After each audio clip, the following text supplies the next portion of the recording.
Hey there, it's Eric. How would you like to travel for a month with your entire family anywhere in the world without quitting your job? I'd love to show you how. That's how Emily and I and our 5 kids started. We would just do these 1-month trips that eventually grew to living on a sailboat, including our daughter with special needs. Once we started to do this, we felt like we just found the cheat code for life, and we'd love to share it with you. So this is what we do. It's called a discovery call. You book a time for 20, 30 minutes. It's free. We're going to go over 3 questions. And when we do this, you're going to be able to launch your first of many, hopefully, family adventures. Does not require you to quit your job. All you got to do is go to theawesomefactory.nyc/discovery, pick a time that works for you, and we'll get on and we'll get you going. Why do I do these for free? Because everyone deserves to know what's possible in their life, including you. So, love to see you there. Thanks. Figuring out what you really want. This is a controversial part of the self-help / personal development industry at large. Like, is this selfish or is this the best thing that you can do for yourself and the people you love? We're going to get into it today on the What Could Go Right podcast. Hi, I'm Emily Orton. And I am Eric Orton. And on this podcast, we talk about personal growth, family connections, and raising adult kids. All right, so to dive into this, we want to talk about something that Emily and I love when we call the blue sky questions. If you've been around us for a while, you'll know that these questions came to us when we worked with a coach for the very first time many, many moons ago. And it wasn't until several years on that we looked back and were able to trace a lot of the things that we were really happy about in our lives back to answering these original questions. And so they were profound for me. I think they were profound for you. It changed our whole family's life. Yeah, and so we want to share some of these with you, but first we want to talk about their purpose and why they matter. And it's this, because so often we live our lives based on leaning into expectations that other people have for us. Or that we think that they have for us, that we imagine they have for us. Fair point. So this could be an employer. We think they want us to go a certain track, or they do want us to go a certain track, and so we live out a career that follows that track. Or we think our spouse wants us to be a certain way, or our parents want us to study a certain subject or major in college, or pick a certain career. What are some other examples? Just taking on responsibilities, like what culturally can say, like what we value. Like, well, I'm supposed to want a bigger house and a fancier car, or I'm supposed to I actually do want a fancier car. For what it's worth. Anyway, I'm supposed. It's good to know what you actually want and why you want that, and maybe like, oh, I'm supposed to go on exotic vacations. Like, we love to travel, but guess what? Some people really just love to be in their home and be community builders, and so there are all different kinds of things that we want, or that we love, or that nourish us, or that we're particularly gifted or called to participate in. Yeah, I think these expectations can come from our church community. I know that I've felt a lot of that. I think that they can come from just the country that we live in, that this is just how we do things. And for us, that's the United States of America. And that changes in other countries. My mom's from Finland, and there are different expectations in Finland about how you get educated, how you work, how you do your laundry, any little thing. And so what I think, again, we're going to get back to these blue sky questions, but the reason they're important is because so often we don't even realize how many layers of expectations are covering up perhaps what we really truly value, what we really want. And so first step, how do we identify those layers? And then how do we start to peel them back so that we can get to our true, honest, sincere heart? And part of this process is not because we want to disregard the good intentions or the love of the people around us or the good that our community has built up, but just because we just want to be, I kind of hate to say this, we want to get genuine and authentic.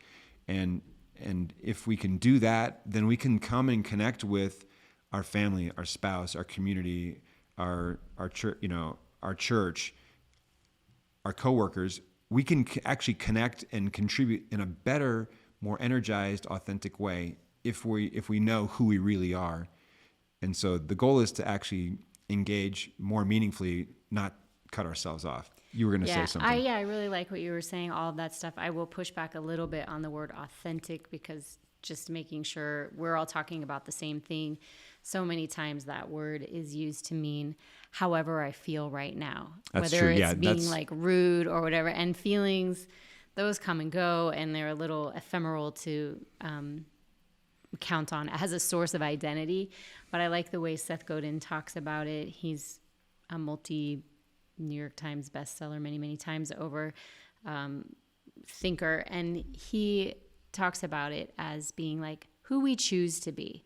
And so that's why when we get deliberate and we reflect on what actually matters to us, it may be that many of the things we are in alignment with. So many of the expectations, for example, of my faith, I'm actually in alignment with, and those things bring me genuine joy and growth.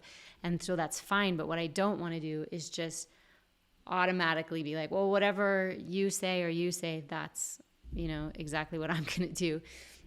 It's me being at the helm of my own life and saying, yeah, I'm taking your input and I'm deciding I agree with that. And I want to do that also. Or I don't agree with that. Or I feel like there's maybe another way to get to a similar outcome that I feel better about. So that's one of the things that I wanted to say about that. This is about you choosing. And I really don't think that you can come into a conversation or an honest collaboration with the people you're doing life with, whether that's your husband or your wife or your kids or your parents or your best friend or your sibling, like whoever it is that is most important in your life. You can't come to collaboration honestly if you haven't figured out what you actually want. And it can kind of build in these layers of resentment. And that's what we find, is that a lot of times people haven't considered this at all. They just kind of accepted the current, the drift that they were in, didn't reflect on it and make the decision to move in that direction. And then they get down the road a couple of decades and are wondering, how did I get here and why am I here? And this isn't bringing about the outcomes that I was promised or that I expected. And now I want to make a shift. That's what we find in our coaching when we're talking to people. Yeah, and I just want to reiterate what I think you were saying earlier, which is it's not about just saying, oh, these are all the expectations that I've just sort of assumed into my life, and so therefore I'm going to cast them off and go in the opposite direction. I think that's a lot of how teenage years get stereotyped of like, oh, well, if there's a rule placed on you, whatever the rule is, you're going to rebel against it. Yeah. Because a lot of those rules are great. And a lot of the expectations that are given to us are actually really helpful, and they guide us. And so it's not about just being rebellious and juvenile, but it's saying, oh, you know what? I've taken stock of all the expectations that I feel on me in my life, and I actually agree with about 85% of them. It could be a very high number, or it's like, I actually realize that very few of these are what I want. It doesn't matter, but it's not about just rebelling against whatever they are. It's about taking an honest self-inventory. And either way, it's empowering, because suddenly you realize, oh, I'm not just doing this because somebody else suggested it. I have reflected on it and I'm choosing this. And then you get ownership of the direction you're going. Yeah, for sure. So, all right. So let's get in. We're not going to give you a rundown of all the questions, because it's a lengthier list. And when we coach with people, we actually do go through the whole thing. And we spend a lot of time here, and I love doing it, because when we get this right, it's foundational. Everything after this becomes so effortless and exciting and energizing. And you may need to do it more than once. So when you get it right for the season you're in right now, you may 5 years later or 10 years down the road be like, it's time for me to do that. I've done exercise again, Yeah, I've done these multiple times. And so just to tell you my first experience, when I got these questions, I sat down on my laptop and I wrote out 100 answers for each of these questions. Kind of like a list form. But anyway, sorry, we're not actually giving you the questions. Here's one of them. What would you do if money were no object? You could afford whatever it is that you want in life. You have the resources. What would you do? I dare you to take the time to answer this question for as long as you have ideas popping into your head. Like I said, I wrote down 100 things, and I probably could have gone longer. And that was a list from 15 years ago.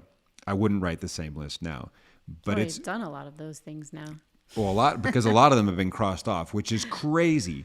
I'm telling you, just simply by writing it down, the chances of it actually happening in your life are exponential. So be careful what you wish for, but have fun with this. So take the time and just answer the question, what would I do if money were no object? See where that one goes. One of my favorite ones is, what would I do if I wasn't afraid?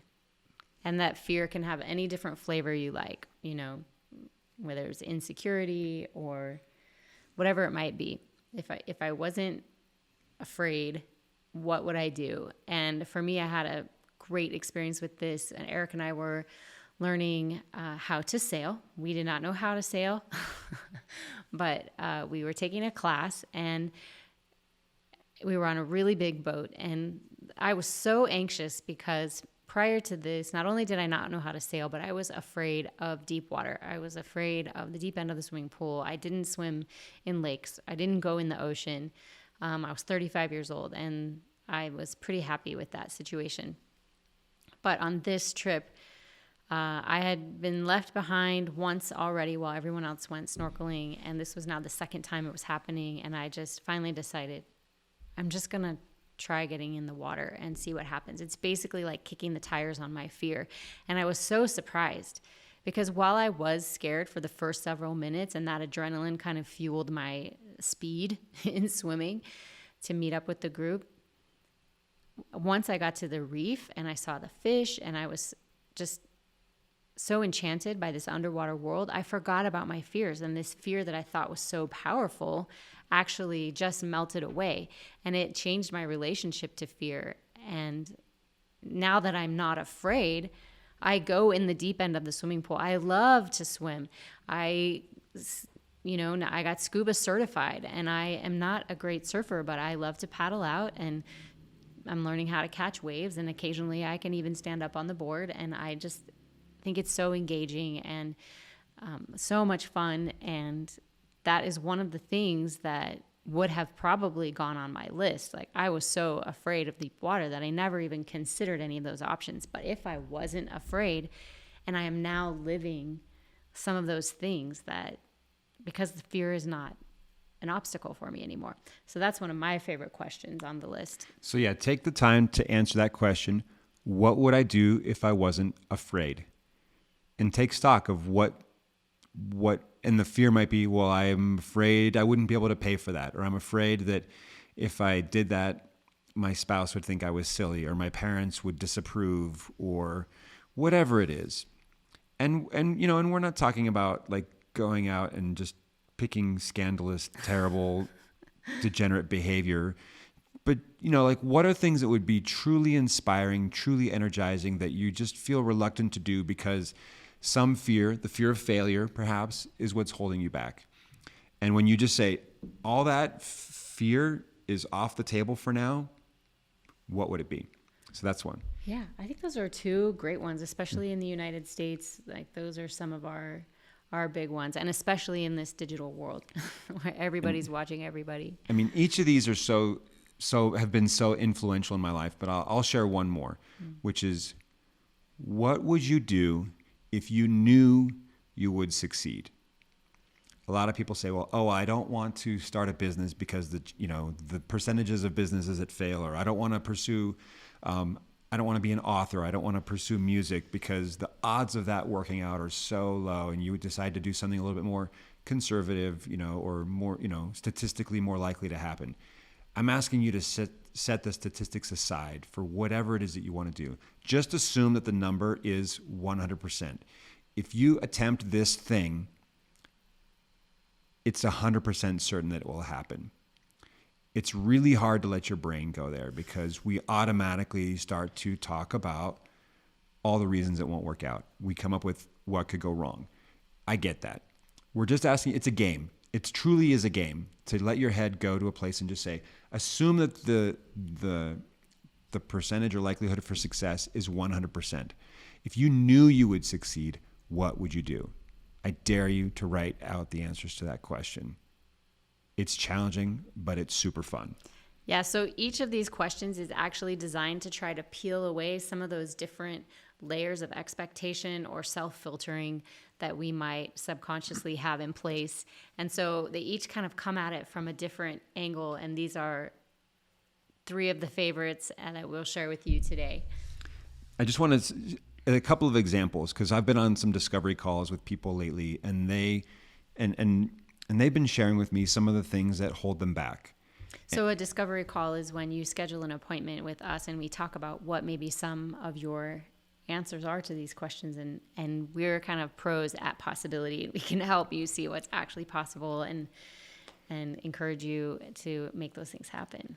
Yeah, so I just want to go back because different people have said, on their discovery calls, for circumstances beyond their control, they find themselves in situations that they don't consider ideal. And